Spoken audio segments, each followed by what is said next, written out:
શરૂઆત કરીએ. આજે આપણે ભારતીય ઇતિહાસના એક ખૂબ જ આમ કહીએ તો મહત્વના સમયગાળા પર નજર કરવાના છીએ. દિલ્હી સલ્તનત. હા, બરાબર. દિલ્હી સલ્તનત ઘણો લાંબો સમય, લગભગ 350 વર્ષ. વિચારો, દિલ્હી તો હંમેશાથી રાજનીતિનું કેન્દ્ર રહ્યું છે અને આ સમયમાં એટલે કે ઈસવીસન 1206 થી 1526 સુધી અહીં તુર્ક અને અફઘાન મૂળના શાસકો હતા, જેમને સુલતાન કહેવાયા. અને આ આખો સમયગાળો એ જ દિલ્હી સલ્તનત તરીકે ઓળખાયો. બરાબર. તો આજે આપણે આ સલ્તનતની ઊંડાણપૂર્વક ચર્ચા કરીશું. ચોક્કસ. આ સમયમાં મુખ્યત્વે 5 વંશો આવ્યા: ગુલામ વંશ, પછી ખલજી વંશ, તુગલક, સૈયદ અને છેલ્લે લોધી વંશ. આપણે આ દરેક વંશની મુખ્ય વાતો જોઈશું. હા, અને એમની શાસન વ્યવસ્થા કેવી હતી, સ્થાપત્યમાં શું ખાસ હતું, અને એ જ સમયે દક્ષિણ ભારતમાં પણ 2 મોટા સામ્રાજ્યો હતા, વિજયનગર અને બહમની. એમના વિશે પણ વાત કરીશું. સરસ. તો ચાલો સૌથી પહેલા ગુલામ વંશથી શરૂઆત કરીએ. ઈસવીસન 1206 થી 1290 સુધી નહીં? હા, આમ તો પાયો શિહાબુદ્દીન ઘોરીએ નાખ્યો, પૃથ્વીરાજ ચૌહાણને હરાવીને. પણ દિલ્હીનો પહેલો સુલતાન બન્યો એનો ગુલામ, કુતુબુદ્દીન ઐબક. કુતુબુદ્દીન ઐબક. પણ એનું શાસન લાંબુ ન ચાલ્યું, ખરું ને? પેલું પોલો રમતા. હા, બસ પોલો એટલે કે ચૌગાન રમતા ઘોડા પરથી પડી ગયો અને મૃત્યુ પામ્યો અચાનક જ.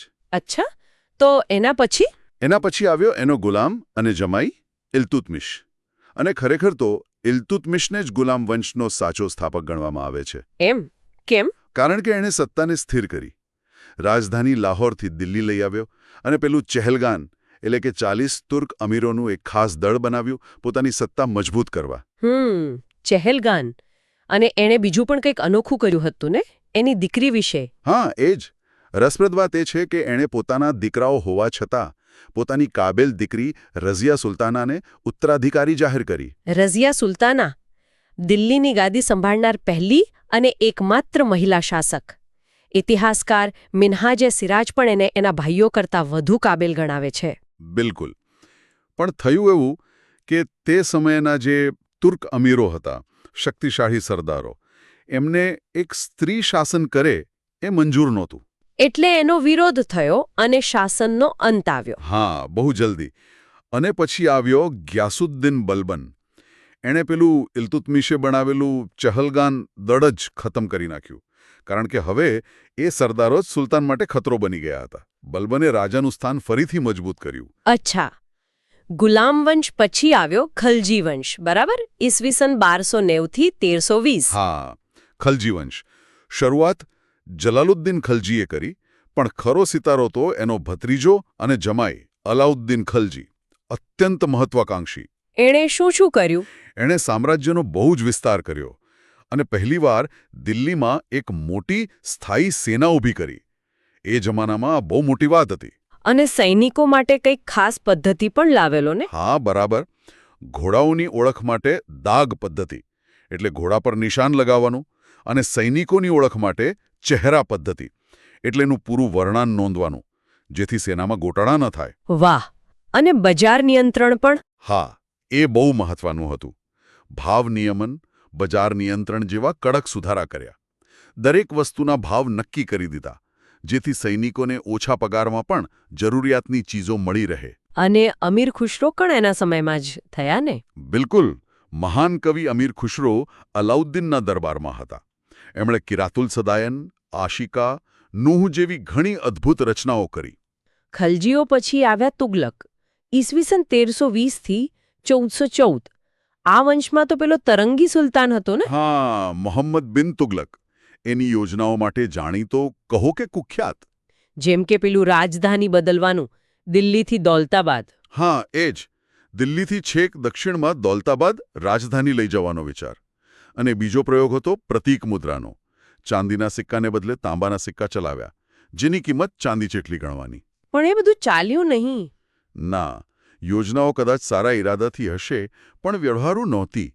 અમલીકરણમાં બહુ મુશ્કેલીઓ આવી, એટલે નિષ્ફળ ગઈ. એના સમયમાં જ પેલો આફ્રિકન મુસાફર ઇબ્ન બતુતા ભારત આવ્યો હતો.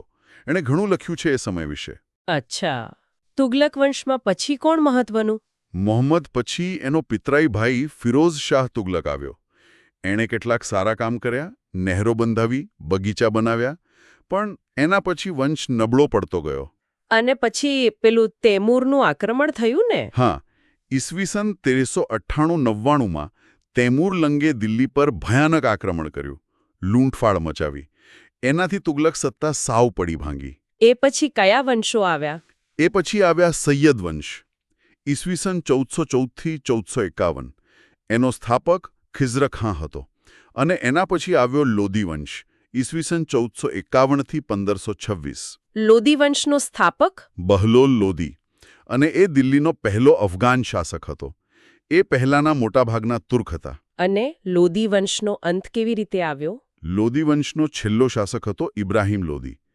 એ ઈસવીસન 1526માં પાણીપતના મેદાનમાં બાબર સામે લડ્યો. આ હતું પાણીપતનું પહેલું યુદ્ધ. અને એમાં ઇબ્રાહિમ લોધી હારી ગયો? હા, એ હાર્યો અને માર્યો ગયો.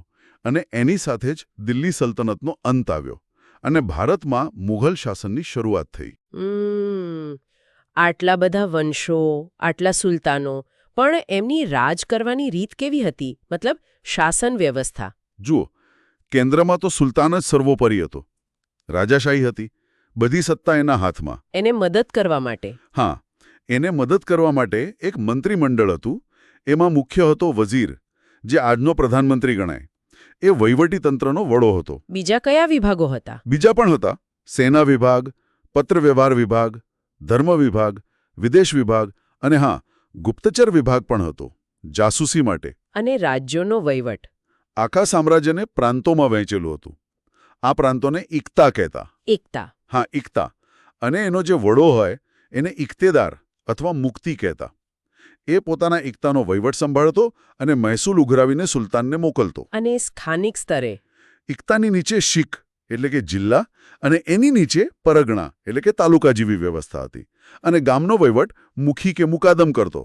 પરંપરાગત રીતે ચાલતું હતું એ? હા. અચ્છા. અને પેલી ટપાલ વ્યવસ્થાની વાત હતી? હા, અલાઉદ્દીન ખલજીના સમયમાં સરકારી ટપાલ પહોંચાડવા માટે ખેપિયા રાખવામાં આવતા. ઘોડેસવાર કે દોડનારા ખેપિયાઓ ઝડપથી સંદેશા એક જગ્યાએથી બીજી જગ્યાએ પહોંચાડતા. રસપ્રદ. હવે વાત કરીએ સ્થાપત્યની. આ સલ્તનત કાળમાં કેવા બાંધકામો થયા? આ સમયગાળામાં એક નવી જ સ્થાપત્ય શૈલીનો વિકાસ થયો. ભારતની પરંપરાગત શૈલી અને બહારથી આવેલા ઇસ્લામિક શાસકોની શૈલીનું મિશ્રણ થયું. જેને ઇન્ડો ઇસ્લામિક શૈલી કહે છે? બરાબર, ઇન્ડો ઇસ્લામિક શૈલી. એની શરૂઆત થઈ. કુતુબુદ્દીન ઐબકે દિલ્હીમાં કુવ્વતુલ ઇસ્લામ નામની મસ્જિદ બનાવી અને જગપ્રસિદ્ધ કુતુબ મિનારનું બાંધકામ શરૂ કરાવ્યું. જે પછી ઇલ્તુત્મિશે પૂરું કરાવ્યું, ખરું ને? હા, કુતુબ મિનાર ઇલ્તુત્મિશે પૂરો કરાવ્યો. એણે પોતાની કબર પણ બનાવી.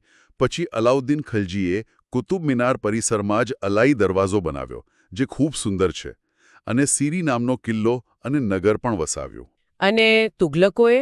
તુગલક શાસકોએ બાંધકામ પર ઘણો ભાર મૂક્યો, પણ એમની શૈલી થોડી સાદી હતી. મજબૂતાઈ પર વધુ ધ્યાન હતું. એમણે તુગલકાબાદ, ફિરોઝાબાદ જેવા નવા નગરો વસાવ્યા. ઘણા કિલ્લા, મસ્જિદો, મકબરા, પુલ, સરોવરો બનાવ્યા. અને છેલ્લા વંશો સૈયદ અને લોધી? સૈયદ અને લોધી કાળમાં મોટા ભાગે મકબરા બન્યા, જેમ કે બંદેખાનનું ગુંબજ, બડા ગુંબજ, મોઠની મસ્જિદ, શિહાબુદ્દીનનો મકબરો. આ બધા એ સમયના મુખ્ય સ્થાપત્યો છે. સરસ. હવે જ્યારે આ બધું ઉત્તર ભારતમાં દિલ્હીની આસપાસ બની રહ્યું હતું, ત્યારે દક્ષિણ ભારતમાં શું સ્થિતિ હતી? એ પણ બહુ રસપ્રદ છે. જ્યારે દિલ્હી સલ્તનત ખાસ કરીને તુગલક વંશ પછી નબળી પડવા માંડી, ત્યારે દક્ષિણમાં બે મોટા અને શક્તિશાળી હિન્દુ અને મુસ્લિમ રાજ્યોનો ઉદય થયો. કયા કયા? એક હતું વિજયનગર સામ્રાજ્ય. ઈસવીસન 1336માં એની સ્થાપના થઈ. હરિહરરાય અને બુક્કારાય નામના બે ભાઈઓએ તુંગભદ્રા નદીના કિનારે આ રાજ્ય સ્થાપ્યું. વિજયનગર. એના કોઈ પ્રખ્યાત રાજા? હા, એમાં ઘણા મહાન રાજાઓ થયા, પણ સૌથી શ્રેષ્ઠ હતા કૃષ્ણદેવરાય. એ ખૂબ જ પરાક્રમી અને વિદ્વાન રાજા હતા. એમને આંધ્રાના ભોજ તરીકે પણ ઓળખવામાં આવે છે. એમના સમયમાં વિજયનગર તેની ચરમસીમા પર હતું. પણ પછી એનું પતન થયું. હા, ઈસવીસન 1565માં તાલીકોટાનું યુદ્ધ થયું, જેમાં એક તરફ વિજયનગર હતું અને બીજી તરફ દક્ષિણની 4 મુસ્લિમ સલ્તનતોનું સંઘ હતું. આ યુદ્ધમાં વિજયનગરની કારમી હાર થઈ અને સામ્રાજ્યની પડતી શરૂ થઈ. જોકે એ પછી પણ લગભગ 100 વર્ષ ટક્યું. અને બીજું મહત્વનું રાજ્ય કયું હતું? બીજું હતું બહામની સલ્તનત. એની સ્થાપના ઈસવીસન 1347માં થઈ. ઝફરખાન નામના એક સરદારે દિલ્હી સલ્તનત સામે બળવો કરીને આ સ્વતંત્ર રાજ્ય સ્થાપ્યું અને અલ્લાઉદ્દીન બહમન શાહ નામ ધારણ કર્યું. બહમની સલ્તનત. હા, આ રાજ્યમાં પણ ઘણા સુલતાનો થયા. એનો એક વજીર હતો મહમૂદ ગવાં, જે ખૂબ જ સક્ષમ અને કાબેલ હતો. એણે રાજ્યનો સારો વહીવટ કર્યો. પણ આ રાજ્યનું શું થયું? મહમૂદ ગવાં પછી બહમની રાજ્ય પણ નબળું પડ્યું અને આંતરિક વિખવાદોને કારણે એના 5 સ્વતંત્ર રાજ્યોમાં ટુકડા થઈ ગયા. કયા 5? 1206 થી 1526 સુધી લગભગ 325 વર્ષ દિલ્હી સલ્તનતે ભારતના ઇતિહાસ પર એક ઊંડી છાપ છોડી છે. ચોક્કસ. શક્તિશાળી સુલતાનો આવ્યા ગયા, વહીવટી તંત્રમાં નવા પ્રયોગો થયા, ઇન્ડો-ઇસ્લામિક સ્થાપત્યનો ઉદય થયો અને અંતે તેઓ પતન અને મુઘલ યુગની શરૂઆત. ઘણું બધું બન્યું આ સમયગાળામાં. હા, અને આ સલ્તનતનો અંત ભલે આવ્યો, પણ તેની અસર લાંબા સમય સુધી ભારતીય સમાજ, સંસ્કૃતિ અને રાજનીતિ પર રહી. એક વાત વિચારવા જેવી છે કઈ? કે આટલા બધા વંશો બદલાયા, આટલા ઉતાર ચઢાવ આવ્યા, છતાં દિલ્હી જ કેમ સત્તાનું કેન્દ્ર બની રહ્યો? બહુ સારો સવાલ છે. ખરેખર વિચારવા જેવી વાત છે કે કોઈ એક સ્થળ સતત આટલા લાંબા સમય સુધી સત્તાનું કેન્દ્ર કેમ રહે? શું એના ભૌગોલિક કારણો હતા? એની વ્યૂહાત્મક સ્થિતિ? કે પછી આર્થિક મહત્વ હતું? કે પછી કોઈ સાંસ્કૃતિક ખેંચાણ? હા, આના પર શ્રોતાઓ જરૂર વિચારી શકે છે. ચોક્કસ. ઇતિહાસ આપણને આવા ઘણા સવાલો પૂછવાની તક આપે